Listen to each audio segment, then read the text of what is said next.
20 minute স্কুলের পক্ষ থেকে তোমাদের সবাইকে আন্তরিক শুভেচ্ছা ও অভিনন্দন। আজকের ক্লাসে আমরা আলোচনা করব দশমিক থেকে বাইনারি, অক্টাল এবং হেক্সাডেসিমালে কিভাবে রূপান্তর করতে হয়। দশমিক থেকে বাইনারি, অক্টাল এবং হেক্সাডেসিমাল। তো মনে রাখতে হবে বন্ধুরা, পয়েন্টের পূর্বে এই যে পয়েন্ট, এই দশমিক বা পয়েন্টের পূর্বে যা থাকবে তাকে প্রত্যেকটাই ভাগ পদ্ধতি করতে হবে। কি পদ্ধতি? ভাগ পদ্ধতি করতে হবে। আর পয়েন্টের পরেরটা গুণ পদ্ধতি। তো আমরা আগে দশমিকের পূর্বেরটা অর্থাৎ প্রথম অংশটা করব। ঠিক আছে, যে আছে 25। তো দেখো 25 পয়েন্ট, 25 পয়েন্টের তারপরে লিখবো 25। তো 25 মানে দেখো দশমিক থেকে যেহেতু বাইনারি করব, তো মনে রাখতে হবে দশমিক থেকে যেহেতু বাইনারি করব, আমরা জানি বাইনারি ডিজিট হচ্ছে 2, বাইনারি ডিজিট হচ্ছে 2, এজন্য প্রত্যেকটা 2 দ্বারা ভাগ করব, 2 দ্বারা ভাগ করব। যেমন 12 দিয়ে 24। দেখো 2 দ্বারা ভাগ করব 12 দিয়ে 24, তাহলে ভাগফল হয় 12 এবং ভাগশেষ হয় 1। এই ভাগটা তোমাকে বুঝিয়ে দেই, সেটা হচ্ছে মনে কর এই যে 25 ভাগ করবা কি দ্বারা, যেহেতু দশমিক থেকে বাইনারিতে কনভার্ট করবা, তো বাইনারি ডিজিট হচ্ছে 2। ঠিক আছে, তো 2 দ্বারা ভাগ করবা 12 দিয়ে 24, 12 দিয়ে কি 24, দেখো তাহলে থাকে 1। এই ভাগফলটা লিখবা বাম সাইডে এবং এই ভাগশেষটা লিখবা ডান সাইডে। ওকে, তারপর দেখো আবার এই 2 দ্বারা ভাগ করব, 6 দুয়ে 12, 6 দুয়ে 12, তাহলে ভাগফলটা এখানে ভাগশেষ 0। আচ্ছা, আবার 2 দিয়ে 3 দিয়ে 6, তাহলে ভাগশেষ হয় কি 0। তারপর দেখো 2 3 এর মধ্যে কয়বার যায় বন্ধুরা? একবার, 2 একে 2, তাহলে 1, ভাগশেষ 1। এই ভাগটা তোমাদের দেখা দেই 2/3, এই যে এরকম 2/3, 2 একে 2, 3 থেকে 2 বাদ দিলে 1। মনে রাখতে হবে কি ভাগফলটা বামে এবং ভাগশেষটা ডানে। ওকে, তারপর দেখো আবার 2 কে 1 দ্বারা যদি ভাগ করে, অর্থাৎ 2 1 এর মধ্যে দেখো যায় না, 2/1, যেহেতু যায় না সেহেতু 0, তাহলে 1। তাহলে এই ভাগফলটা হবে বামে এবং ভাগশেষ 1টা হবে ডানে।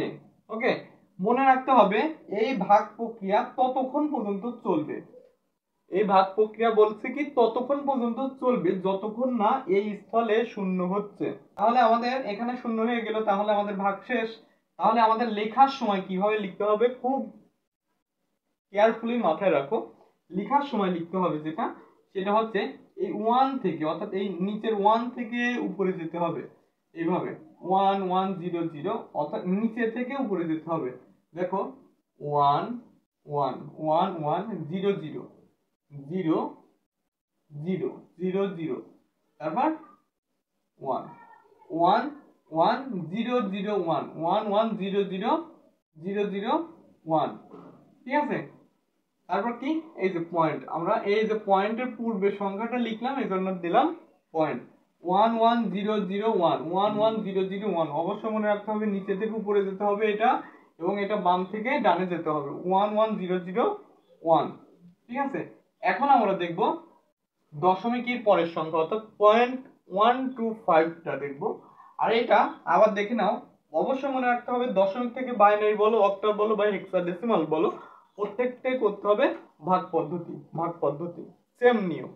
ওকে, এটা যদি তোমরা এক একটা তোমার দশমিকের পূর্বেরটা আগে করে নেই, তারপর দশমিকের পরেরটা করে দিব। ঠিক আছে, এখন আমরা দেখব 25 কে অক্টালের মানটা বের করব। 25 এর অক্টালের মানটা একই রকম ভাবে 25টা লিখবো, 25 লিখবো বন্ধুরা। 25 এর অক্টালের মান বের করব। তো 25 অক্টালে মান যেহেতু বের করবো, অক্টালে অঙ্ক হচ্ছে 8 ডিজিট। ঠিক আছে, তো 8 অক্টালে 8 দ্বারাই ভাগ করব। যখন অক্টাল বলবে অক্টালে 8 দ্বারা, যখন বাইনারি বলবে বাইনারি 2 দ্বারা ভাগ, যখন হেক্সাডেসিমাল বলবে হেক্সাডেসিমালে 16 দ্বারা ভাগ।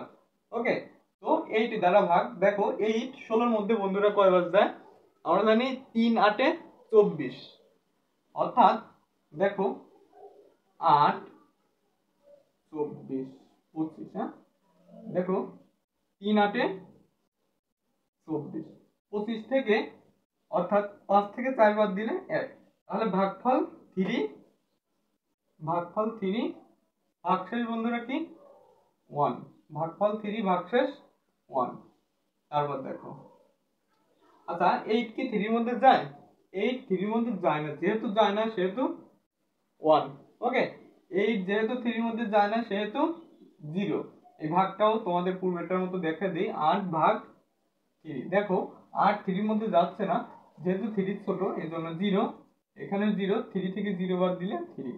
তাহলে ভাগফলটা এখানে এবং ভাগশেষটা একটা টান দিয়ে একটু বড় টান দিব, ঠিক আছে, একটু বড় টান দিয়ে এইটা লিখবো।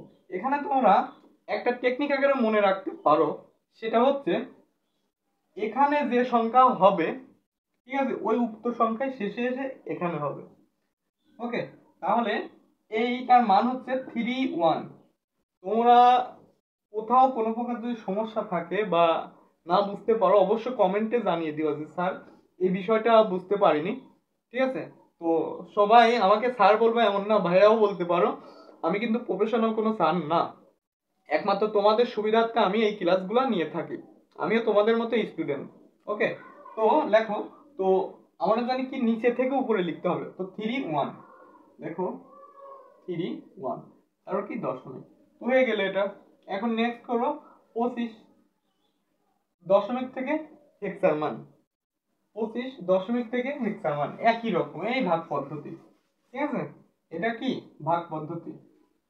এই 25 আছে, দশমিকই আছে, হেক্সার মান যেহেতু বলছি কি তাহলে অবশ্যই 16 দ্বারাই ভাগ করতে হবে, 16। তাহলে দেখো 16 বন্ধুরা 24 এর মধ্যে 25 এর মধ্যে কয়বার যায়? একবার যায়, ঠিক আছে। আর 25 একে 25, এই ভাগটা দেখা দেই 16 ভাগ 25। দেখো 16 একে 16। দেখো তাহলে 5 কে 15 ধরো, 15 থেকে 6 বাদ দিলে 6, 7 8 9 10 11 12 13 14 15, কত থাকে? 9 থাকে। তাহলে 2 থেকে 1 বাদ দিলে হাতে থাকে 1, 2 থেকে 2 বাদ দিলে 0, বা 0 বসে না, তাহলে ভাগফল 1 এবং ভাগশেষ 9। ওকে, দেখো বন্ধুরা 16 এখন দেখবো 1 এর মধ্যে যায় নাকি। 16 কি 1 এর মধ্যে যায়? যায় না তো, যেহেতু 1 ছোট, 16 1 এর মধ্যে যায় না, এজন্য কি দিলাম 0, এবং এই একটা টান দিয়ে 1। ওকে, 1টা এখানে। তো আমরা দেখছি দশমিক থেকে বাইনারি বলো, হেক্সা বলো বা অক্টাল বলো, এটা রূপান্তরের নিয়ম হচ্ছে যতক্ষণ পর্যন্ত না এখানে শূন্য হবে ততক্ষণ পর্যন্ত আমাদের ভাগ প্রক্রিয়াটা চলমান থাকবে। তো যেহেতু আমাদের এখানে শূন্য এসে গেছে তো ভাগ প্রক্রিয়া শেষ, এটাও শেষ। তো এখন আমাদের কাজ হচ্ছে নিচে থেকে উপরে যাওয়া, তাহলে নিচে থেকে উপরে বলতে 1 9, তো 1 এবং 9, তারপর দশমিক। এখন আমরা বন্ধুরা দেখব এই দশমিকের পরের সংখ্যাটা কিভাবে করতে হয়। এই যে দশমিক, দশমিকের পরের সংখ্যাটা কিভাবে করতে হয়। তো দেখো দশমিকের পরের সংখ্যা কি? 125। 125। দেখো এখানে একটা বিষয়, এখানে দশমিক থেকে বাইনারি বলো, হেক্সা বলো বা অক্টাল বলো, যেটাই বলো তার বেস দ্বারা গুণ করতে হবে, বেস দ্বারা গুণ করতে হবে। এবং এখানে মনে করে সোজা একটা টান দিব এবং এইভাবে, ঠিক আছে। এই গুণটার প্রক্রিয়ার নিয়মটা হচ্ছে গুণ করার পরে পয়েন্টের পূর্বের সংখ্যা, অর্থাৎ মনে করো 1.5 হয়েছে, ওই পয়েন্টের পূর্বের সংখ্যাটা হবে দাগের বামে, আর পয়েন্টের পরের সংখ্যা হবে এই দাগের ডানে। ওকে, আমার একই কথা তোমরা বার করে শুনে নিবা, তাহলে তোমরা সুন্দর করে বুঝতে পারবা। আমি একটা কথা একবার বলছি, বাট এই কথাটাই তোমরা বারবার শুনে নিবা। ওকে, তাহলে পয়েন্টের পূর্বের সংখ্যাটা হবে দাগের বামে এবং পয়েন্টের পরের সংখ্যাটা হবে দাগের ডানে। পয়েন্ট 25। ওকে, তো দেখো আবার এখানে গুণ 2 দিব। 0.25 কে আবার 2 দ্বারা যদি গুণ করো তাহলে হয় 0.5 হয়, তাহলে হয় কি 0.5 হয়। এই 0.5 কে আবার 2 দ্বারা গুণ করতে হবে, ঠিক আছে। 0.2 কে আবার 2 দ্বারা গুণ করলে হয় 1। দেখো 1 পয়েন্ট শুধু 1 হয়, 1 পয়েন্ট তোমরা 0 0 লিখতে পারো বা একটা 0 লিখতে পারো, বা পয়েন্টের পরে এই তো 5 দিয়ে 10, ঠিক আছে 1। এখন দেখো তোমাদের অনেকের এখানে একটা প্রশ্ন হতে পারে যে ভাইয়া 0.5 কে 2 দ্বারা যদি আমরা গুণ করি তার মান হয় 1, বাট 1 এর পরে আমরা পয়েন্টের পরে শূন্য দিব কেন, এরকম প্রশ্ন হতে পারে, ঠিক আছে। তো দেখো তাদের প্রশ্নের উত্তরে আমি বলি যেটা, সেটা হচ্ছে দেখো বন্ধুরা, পয়েন্টের পরে দেখো 1 বলো 3 বলো 5 বলো, পয়েন্টের পরে তুমি শূন্য দিলেও হবে না দিলেও হবে, কারণ পয়েন্টের পরে যে শূন্যটা দিবা সেই শূন্যটার কোনো প্রকার ভ্যালু নেই। তো দেখো 0.00, তো আমাদের মনে রাখতে হবে এই গুণ প্রক্রিয়া ততক্ষণ পর্যন্ত চলমান থাকবে যতক্ষণ না এখানে শূন্য হচ্ছে, ঠিক আছে। যতক্ষণ না এখানে শূন্য হচ্ছে ততক্ষণ পর্যন্ত এই গুণ প্রক্রিয়া চলমান থাকবে। দেখো এখন এই নিয়মটা হচ্ছে এই উপরে থেকে নিচে, দেখো এই নিয়মটা আমরা করছি নিচে থেকে উপরে যাব, আর এই নিয়মটা হচ্ছে উপর থেকে নিচে, পার্থক্য এখানেই, উপর থেকে কি নিচে। তাহলে 001 পয়েন্ট, এই যে পয়েন্ট অবশ্যই প্রথমে পয়েন্ট থাকবে, 0 0 0 তো 4 হয়ে যাচ্ছে, আচ্ছা 0 0 এবং শেষে 1, তাহলে এই দশমিকের বাইনারি মান হলো এটা, ঠিক আছে। এখন দেখবো এই দশমিক থেকে অক্টালের মান একই রকম ভাবে, তাহলে 0.125 টা লিখবো।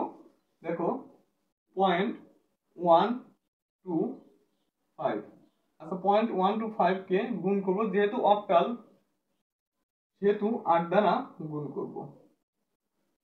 দেখো পয়েন্টটা এইভাবে রাখতে পারো যে শুধু 1 মানে কি, শুধু 1 মানে পয়েন্টের পরে 0 বা একটা 0, এখানে কিন্তু শুধু 1 আছে। দেখো 1 এর পরে তুমি পয়েন্টের পরে তুমি 0 দাও বা না দাও তার মান 0, দাও বা না দাও তার মান কিন্তু 1ই হবে, কারণ পয়েন্টের পরে তুমি 0 দাও বা না দাও তার মান হয় না, 0-র কোনো দাম নেই, ঠিক আছে। তাহলে এটার মান হয় হচ্ছে 1, অর্থাৎ 31.1 আমরা লিখতে পারি 31.1। ওকে, এখন দেখবো 125 এর হেক্সাডেসিমাল 0.125, এটা যদি তুমি হেক্সাডেসিমাল করো, হেক্সাডেসিমাল বেস 16, তো দেখো করো তাহলে তার মান ক্যালকুলেটর ইউজ করতে পারো। দেখো 2 হয়, শুধু 2, যেহেতু শুধু 2 তাহলে এই 2টা লিখবো এখানে এবং পয়েন্ট দিয়া দুইটা শূন্য।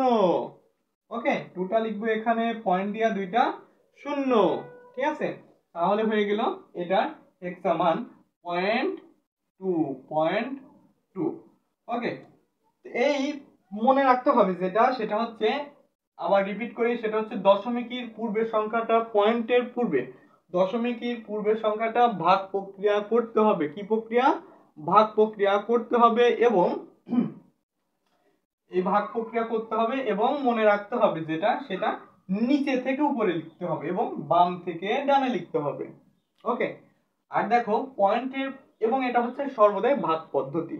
ওকে, পয়েন্টের পরের সংখ্যাটা যেটা হবে দশমিক থেকে বাইনারি বলো, অক্টাল বলো, হেক্সা বলো, কারণ আমাদের আজকের টপিকই তো এটা, ঠিক আছে। দশমিক থেকে বাইনারি বলো, অক্টাল বলো এবং হেক্সা বলো, দশমিকের পরের সংখ্যাটা হবে এই রকম গুণ পদ্ধতি। আর এই গুণ পদ্ধতি ততক্ষণ পর্যন্ত চলমান থাকবে যতক্ষণ না দেখো এখানে শূন্য হচ্ছে, দেখো তিনটারই এখানে কি শূন্য, যতক্ষণ পর্যন্ত না এখানে শূন্য হচ্ছে ততক্ষণ পর্যন্ত এই ভাগ গুণ প্রক্রিয়া চলমান থাকবে। ওকে, এবং যা চাইবে তার বেস দ্বারাই গুণ করতে হবে, যেমন এখানে বাইনারি চেয়েছে বাইনারি 2 দ্বারা গুণ করছি, এখানে অক্টাল চেয়েছে অক্টালের বেস 8 দ্বারা গুণ করছি, হেক্সা চেয়েছি হেক্সার বেস 16 দ্বারা গুণ করেছি, এবং এটা অবশ্যই 0.1 তার 0.001 অবশ্যই উপর থেকে নিচে। তো বন্ধুরা এই হচ্ছে আমাদের ছিল কিভাবে দশমিক থেকে বাইনারি, অক্টাল এবং হেক্সাডেসিমালে রূপান্তর করা সহজ, খুবই সহজভাবে। তোমরা যারা ইন্টারমিডিয়েটে উঠছো তাদের ইন্টারমিডিয়েটে ওঠার পরে দেখো আইসিটি একটি বই তোমাদের সাথে সম্পৃক্ত হয়ে যায়, যা তোমরা এসএসসি লেভেলে যেটা করছো শুধু এমসিকিউ পড়েই কিন্তু কভার করে দিছো, বাট এখানে দেখো ইন্টার লেভেলে কিন্তু তা সম্ভব নয়। আইসিটির জন্য একটা তোমার হোম টিউটর লাগবে, বা তুমি ব্যাচে পড়ো তোমার টিউটর লাগবে। এই প্রক্রিয়ায় তুমি তোমার পড়াগুলা কমপ্লিট করতে পারবা। কিন্তু দেখো আমাদের এই সিস্টেম অনুযায়ী আমাদের এই ক্লাস ভিত্তিক ক্লাসগুলো যদি তুমি পার্ট বাই পার্ট করো, ইনশাল্লাহ তোমাদের কোনো প্রকার হোম টিউটর বা বেজের কোনো শিক্ষক লাগবে না। তো অবশ্যই তোমরা আমাদের এই ক্লাসগুলো পার্ট বাই পার্ট দেখবা আমাদের এই পূর্বের ক্লাসের যে লিঙ্কগুলো আছে ওই লিঙ্কগুলো আমাদের এই ডিসক্রিপশনে দেওয়া থাকবে। তো যারা এখনো বন্ধুরা দেখোনি আমাদের এই ক্লাসটি, অবশ্যই ক্লাসটি পূর্বের ক্লাসটি ডিসক্রিপশনে লিঙ্ক থেকে দেখে নিবা, ঠিক আছে? আর তোমাদের কোথায় কোনো প্রকার যদি প্রবলেম থেকে থাকে তো অবশ্যই প্রশ্ন করবা, কমেন্ট বক্সে কমেন্ট করে দিবা। আর ভিডিওটি কেমন হলো অবশ্যই লাইক কমেন্ট করবা। দেখো আমি অনেক কষ্ট করে তোমাদের জন্য ভিডিওটি করি, তো অবশ্যই তোমাদের কাছে এতটুকু আমার চাওয়া যে তোমরা আমার জন্য দোয়া করবা এবং ভিডিওটি কেমন লাগলো একটু লাইক কমেন্ট করে জানিয়ে দিবা, তাহলে নতুন নতুন ভিডিও করার অনুপ্রেরণা আমার বৃদ্ধি হবে। তো আগামী ক্লাসের আগ মুহূর্ত পর্যন্ত সবাই ভালো থাকো, সুস্থ থাকো, আল্লাহ হাফেজ।